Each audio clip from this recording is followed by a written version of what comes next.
And shelter capacity would be much less of an issue if there were more proper affordable housing options. Tonight we have a 360 in-depth look at the state of affordable housing in Denver.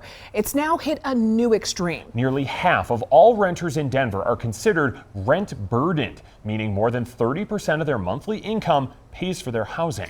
Denver 7's Russell Haythorne goes in depth on whether a new plan will work to ease that burden. Luke Traeger is comfortable here. I'm a professional, work for a startup based here in Denver. With a roommate and a good income, his rent near South Broadway is manageable. I like being able to bike and walk to friends' houses. I love the South Broadway area. I love Wash Park, and that communal aspect I think is why I love the city, and moving out of the area would remove that joy. But in a city where the cost of living is skyrocketing, that comfortability is often threatened. Absolutely, yeah. I don't have a partner that I would buy a house with at the moment, and there's not a lot of options, honestly. The city of Denver is now proposing a new strategy to provide more affordable housing to both renters and buyers. The signature feature of the plan make it mandatory for developers to offer about 10% of any new project of 10 or more apartments or condos as affordable. For example, on the rental side, if a developer was building a 20-unit condo complex with rents averaging $2,000 a month, 2 units must be offered at around $1,200 a month to those making 60 to 70% of the area median income. The plan is praised by some, has some vocal critics,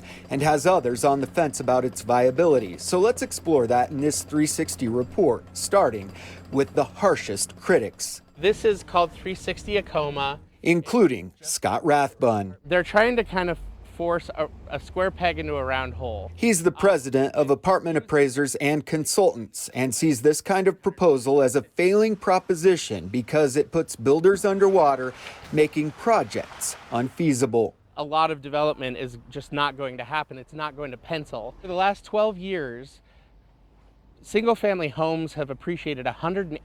What we don't want to do is we don't want to disincentivize apartment construction because apartments are the affordable option.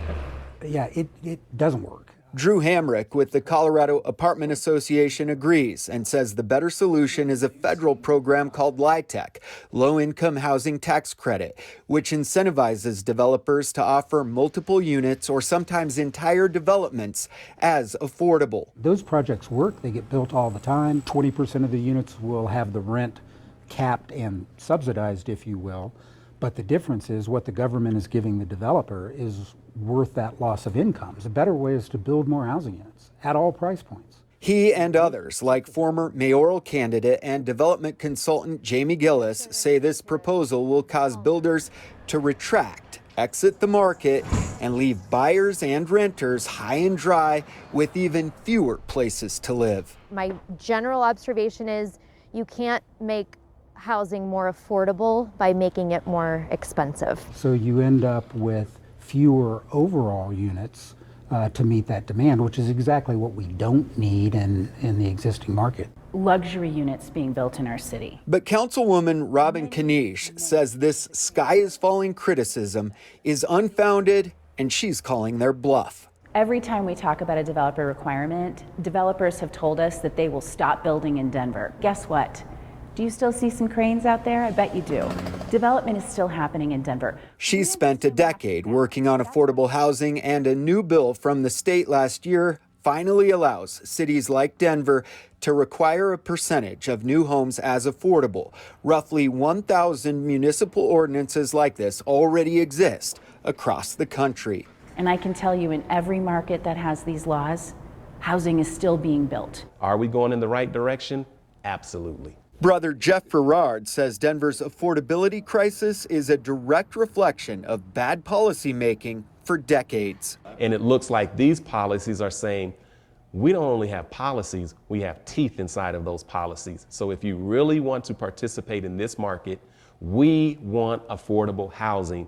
Are you able to do that? And if you're not, then we're looking for developers that are. While this is a small step, Brother Jeff says we're still not building a city for families. Every single piece of earth you see in this city is building taller and taller and taller. But at some point, they're going to want to start a family, and this won't be the city for families. Realtor Joy Dysart with HomeSmart sees the viability and has tracked the market as much as anyone. In general, I do support it. But she says the devil is in the details. She's concerned about how it will be managed and believes Denver must have a department dedicated to keeping track of these affordable units. On the surface, it looks good. I mean, Denver has not always managed these programs. Who's going to monitor that? That is a huge undertaking. Interview people and do paperwork on people and, you know, understand their income. Caught in the middle is the so-called missing middle,